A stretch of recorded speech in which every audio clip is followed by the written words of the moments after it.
Hello, everyone. Happy Halloween. Today is October 31st, 2025. Now, before I start, I would like to say that I'm trying something different with the lighting in this video. Instead of having it in front of me, I have it to the side. Do y'all prefer it to the side or do you prefer it in front of me? Please let me know in the comments. Um, I'm going to start by saying, well, more accurately, acknowledging the layoffs at Amazon Games. If you're watching this video, please type RIP AGS, rest in peace, Amazon Game Studios, for condolences to those who've lost their jobs at Amazon. Alright, so next we're going to talk about the ESO Worm Cult Part 2. This released on October 26th, 2025. This was just after I released my last video. So we're going to see what they have to say. Battle your way into Eastern Solstice with Update 48 and Seasons of the Worm Cult Part 2 now live on PC Mac. Seasons of the Worm Cult Part 2 is now live on PC Mac and arrives for Xbox and PlayStation consoles November 12th. Continuing the saga that began with Part 1 in June, Seasons of the Worm Cult Part 2 sees you and your allies venture into the grim region of Eastern Solstice to finally put an end to the Worm Cult's dread schemes for the besieged island. Note that access to the new region and storyline requires the conclusion of the battle for the Withering Wall for your server. Check out this event page for your server status. Let's see. Oh, okay. So we're already done. Cool. This latest adventure is part of 2025 Content Pass and 2025 Premium Edition, both available now. This release also features the update 48 base game patch introducing a series of changes and fixes, including the addition of a brand new event. More on that below. Seasons of the Worm Cult Part 2. In Seasons of the Worm Cult Part 2, you can continue your story as you venture into a new region of the island of Solstice. As mentioned above, access to the region and storyline requires the completion of the Battle of the Withering Wall event for your server first. Eastern Solstice. Discover new dangers and mysteries in Eastern Solstice, previously divided by the Withering Wall, and explore a fractured, long-suffering land twisted and consumed by fragments of Gold Harbor itself. In the second half of the Solstice Zone, you can contend with new world bosses, explore new delves and a public dungeon, encounter the enigmatic local Stone Nest Argonians, and fight to ouster the entrenched cultists. A saga's conclusion.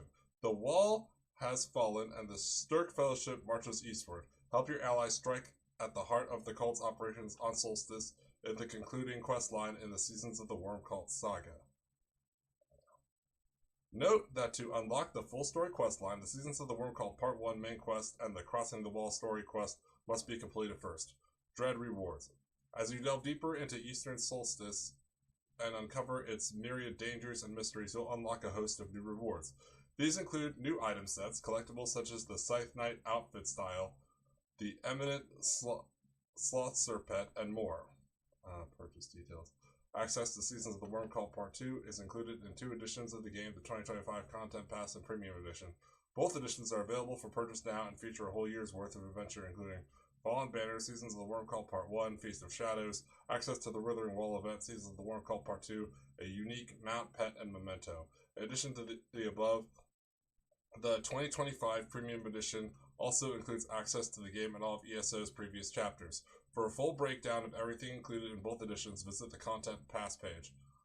Getting started. Note that once Seasons of the Worm Cult Part 2 and Update 48 are live, you won't be able to access the new region and storyline until the Battle of the Withering Wall one-time event is complete. Specifically, your server must have at least one clear at the Phase 3 Withering Fortress dungeon before the way is open.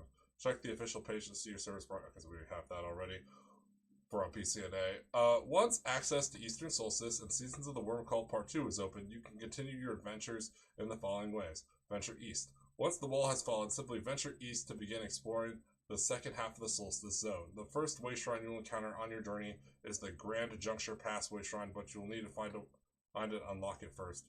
Via the Seasons of the Worm Cult main quest. If you have completed the Seasons of the Worm Cult Part 1 main story quest and the Crossing the Wall story quest, accessible at the Stirk Fellowship camp in Solstice, you can continue your saga with the quest titled The Worm Turns. Note that while the zone features a sequel story to the ESO base game, there are no level or story requirements for continuing your Seasons of the Worm Cult adventure. You can play with a new or existing character. Update 48. Included with the Seasons of the Worm Cult Part 2 at Eastern Solstice, The Update 48 base game patch introduces new fixes, balance changes, and additions to ESO. All current ESO players can enjoy the following features since they do not require any additional purchases. Hearts Week event. Update 48 brings an all-new in-game event to Tamriel. During Hearts Week in February, the Belkarth Festival grounds will now be home to the Priest of Mara, Kuzumjo. During the event period, Kuzumjo will offer new quests celebrating and spreading the word about Tamriel's Hearts Day holiday. This new event will feature passive bonuses to companion XP and rapport gains, plus feature their own reward boxes that can include a page of new style. Most notably, the Hearts Day reward boxes will have a chance to grant you gold quality companion jewelry. This event won't go live until February 2026, so look out for more details then. New life event update. In addition to the brand new event, Update 48 also breathes life into one of ESO's classic in-game celebrations. This December's New Life Festival will feature 8 additional daily quests taking place all over Tamriel. This is in addition to a new style and player house rewards. Look out for more details closer to the start of the holiday season. Leaderboard updates. With Update 48 to create a more unified and fair experience, all the game's leaderboards, except for those in Cyrodiil, are now account-based. As a result, you will have one entry per leaderboard. This change also removes class-specific leaderboards. Combat animation memory reduction. Update 48 also introduces some changes that help reduce the size of combat animations to reduce the impact of the game's memory. This change should not have any noticeable impact on in-game visuals and zero impact on your ability to light attack, weave, or animation cancel. For a complete list of everything included in the Update 48 base game patch, check out the patch notes on official forums. Don't forget, these additions are free for all current ESO players. The battle is not over. With your help, the Withering Wall will fall, but the battle for Solstice will continue. Are you ready to venture? Okay, good. So that's it. That's all I want to talk about for ESO. I consider talking about some of the other articles, but I didn't really think it was worth it to talk about the Crown Store Showcase. This is whatever. Alright, so next let's talk about PAX Day. So there were some patch notes that were released on October 31st. Oh, actually, that's earlier today. Alright, these patch notes are for the normal worlds, not for the public test server Arcadia. Changes. Population management. New world in the EU region Fenrir.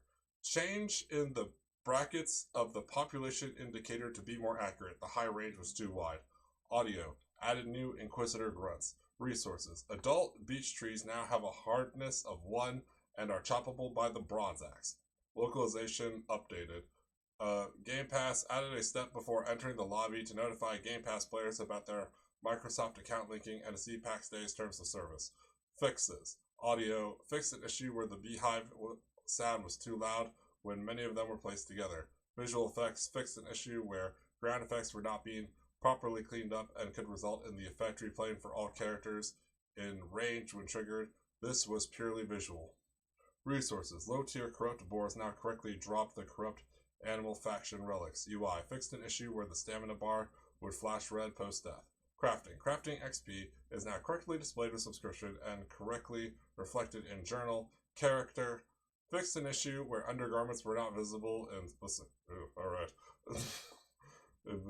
Fixed it. Were not visible in specific stances. Technical. Fixed an issue where NPCs could be seen teleporting and the player may experience rubber banding at the same time. Fixed an issue with shader compilation during the loading screen that could result in the client being in a bad state. Alright, so that's all I have for ESO and PAX Day. Remember that in 2 weeks, on November 14th, Where Winds Meet is coming out. There is another Wuxia game coming out on, November 7th, called Sword of Justice. I personally have basically no interest in that. I'm betting more on Where Winds Meet, and I know the others are too. If you're interested in being part of our guild on Where Winds Meet, please let me know. We still have room available, but that should be it for this video. Have a corrosively wonderful day, and I'll see you in my next video.